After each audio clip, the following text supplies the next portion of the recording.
Hello everyone, welcome to RB classes. मैं भारती गौतम एक बार फिर आपका स्वागत करती हूँ एक बहुत ही इंटरेस्टिंग वीडियो लेक्चर में।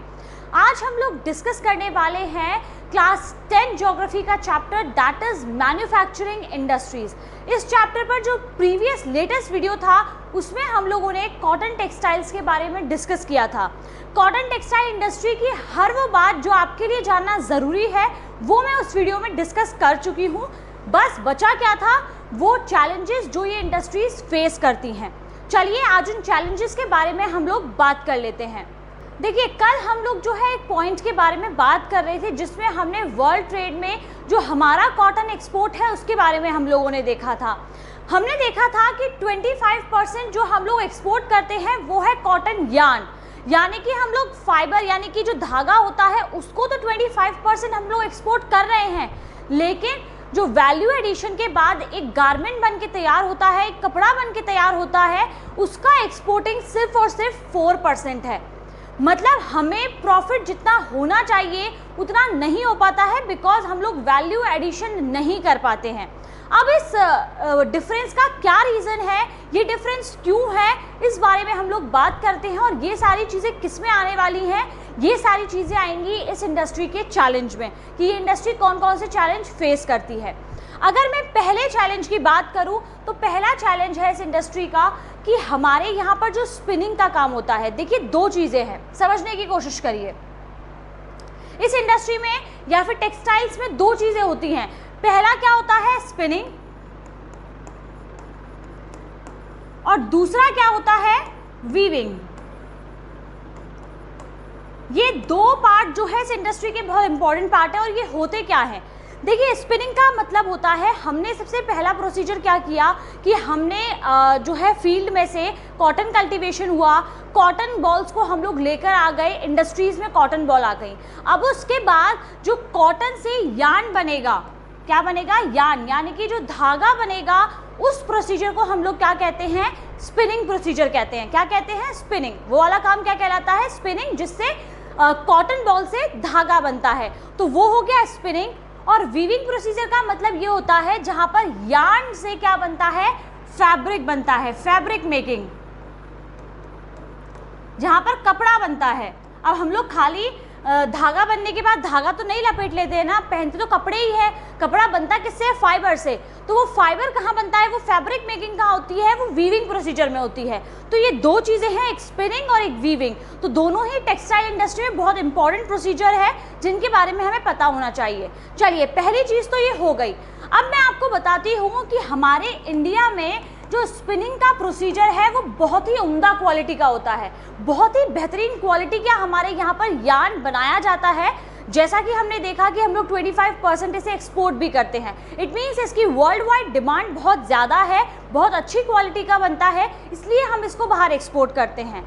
लेकिन वहीं दूसरी तरफ अगर मैं वीविंग की बात करूं तो वीविंग में हमारी क्वालिटी जो है वो काफ़ी गिर जाती है, काफ़ी लो क्वालिटी का फैब्रिक बनता है।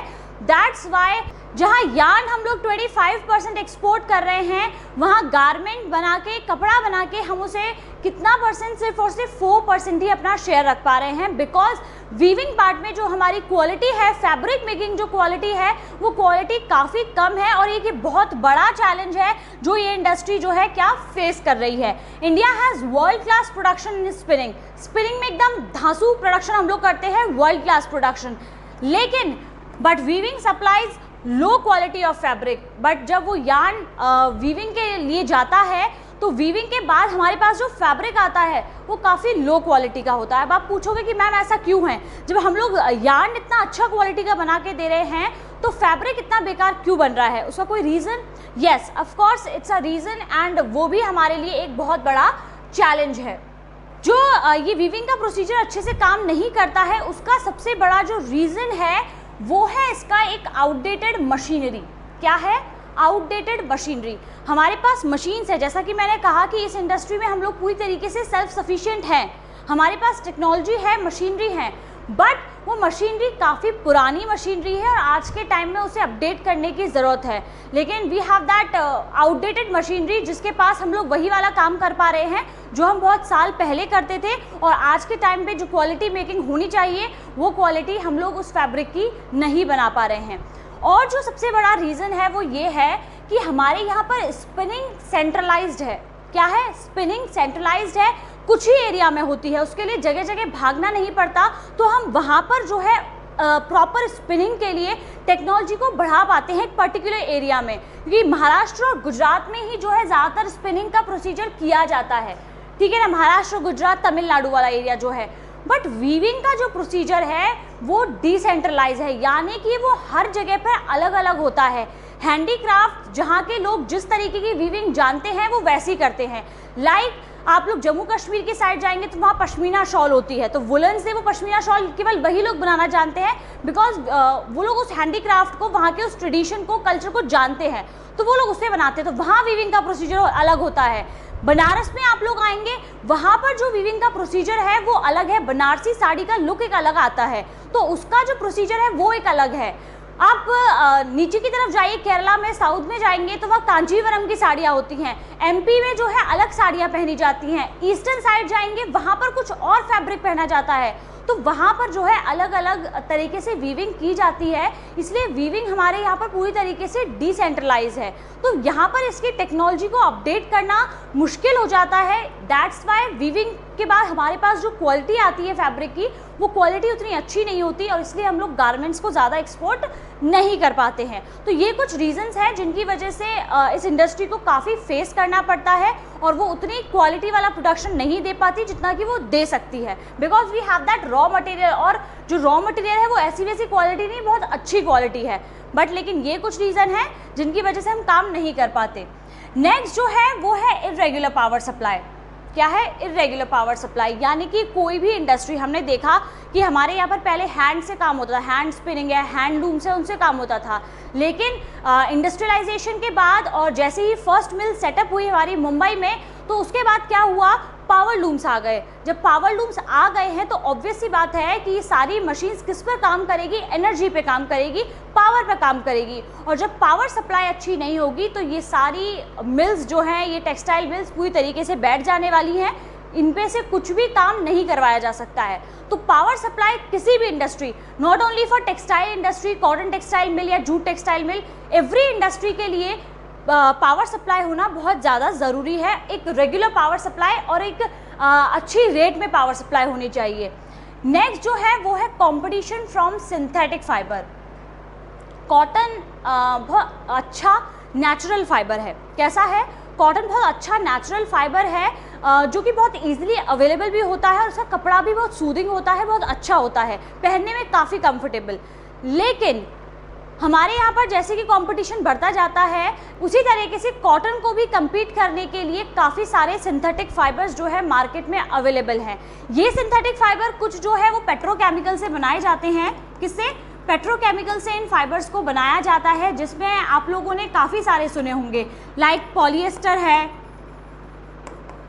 पॉलिएस्टर होता है, नायलॉन होता है, ये बहुत सारे जो फैब्रिक है, ये कैसे फैब्रिक होते हैं? ये फैब्रिक सिंथेटिक फाइबर होते हैं, और इनका यूज़ जो है किस में किया जाता है? फैब्रिक मेकिंग में किया जाता है, और ये काफ़ी सस्ते होते हैं एज़ कम्पेयर टू कॉटन, लोगों को ईजिली अवेलेबल भी हो जाते हैं, इसीलिए ये काफ़ी अच्छा कंपटीशन बना हुआ है कॉटन से। हालांकि कॉटन की अपनी एक अलग क्वालिटी है, इनकी एक अपनी अलग क्वालिटी है, लेकिन फिर भी दोनों आपस में कम्पीट कर रहे हैं, और कॉटन को जो है सिंथेटिक फाइबर से काफ़ी अच्छा कॉम्पिटिशन जो है वो फेस करना पड़ता है।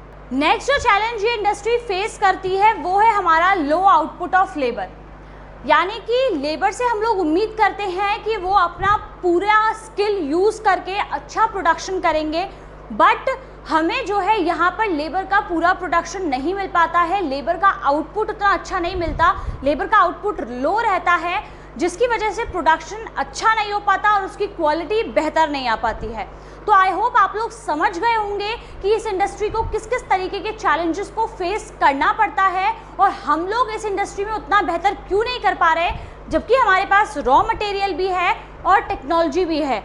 टेक्नोलॉजी है बट वो काफ़ी आउटडेटेड है, ये एक बहुत बड़ा रीज़न है जिसकी वजह से हम उतना अच्छा नहीं कर पा रहे हैं। लेकिन स्पिनिंग में हमारे पास वो क्वालिटी है, इसलिए हमारे पास बहुत अच्छा यार्न आता है जिसे कि हम लोग बाहर के देशों में एक्सपोर्ट करते हैं।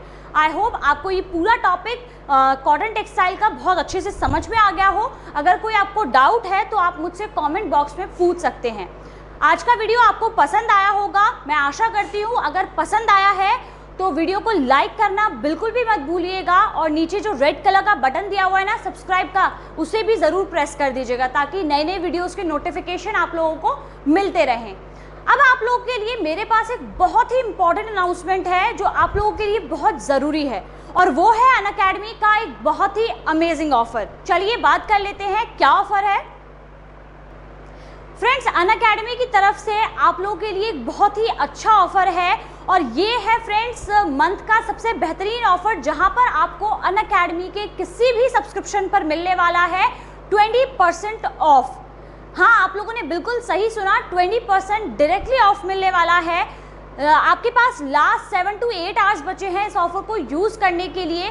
Don't miss this chance, check out this offer. आपको लिंक जो है वो डिस्क्रिप्शन बॉक्स में मिल जाएंगे। आप उन लिंक्स पर डायरेक्टली क्लिक करोगे, क्लास 9th और क्लास 10th दोनों के लिंक्स जो है मैं आप लोग के लिए डाल दूंगी, तो वहाँ से आप चेकआउट कर सकते हो इस ऑफर को। तो डायरेक्टली आप सब्सक्रिप्शन परचेज करोगे और 20% ऑफर का बेनिफिट आप ले सकते हो, क्योंकि प्राइजेस बहुत जल्दी बढ़ने वाले हैं। जिससे पहले प्राइजेस बढ़े उससे पहले हम लोग इस ऑफर को ग्रैब कर लेते हैं ताकि हमारा कोई नुकसान ना हो। ठीक है, तो यहाँ पर आप लोग जो है मेरा कोड भी यूज़ कर सकते हो, that is my name Bharti G10। ये सिंपल सा कोड आप लोग जो है यूज़ कर सकते हो, और ये कोड यूज़ करोगे तो आपको किसी भी तरीके की प्रॉब्लम नहीं आएगी सब्सक्रिप्शन को परचेज करने में। फिर से याद दिला दूँ, प्राइजेस रेज होने वाले हैं, तो जल्दी से जाइए डिस्क्रिप्शन बॉक्स में जो लिंक मैंने दिए हुए हैं उन पर क्लिक कीजिए और अपने इस ऑफर का ज़रूर से ज़रूर यूज़ कीजिए। ये ऑफर लास्ट बचा हुआ है, आज का टाइम लास्ट 7-8 घंटे आपके पास बचे हुए हैं। रात को 12 बजे तक ये वैलिड रहने वाला है, तो उससे पहले आप जितना जल्दी हो सके इस ऑफर को यूज़ करिए। लास्ट 16 मार्च इसकी डेट है, यानी कि आज रात 12 बजे तक ये ऑफर वैलिड रहेगा। जल्दी से जाइए और इस ऑफर को फटाफट से जाकर यूज़ करिए, और ये कोड यूज़ करना बिल्कुल मत भूलिएगा, भारती G10। तो आई होप आपको वीडियो अच्छा लगा हो। मिलते हैं नेक्स्ट वीडियो में, तब तक के लिए अपना ध्यान रखिए, अच्छे से पढ़ाई करिए, खुश रहिए। Thank you very much everyone, bye bye.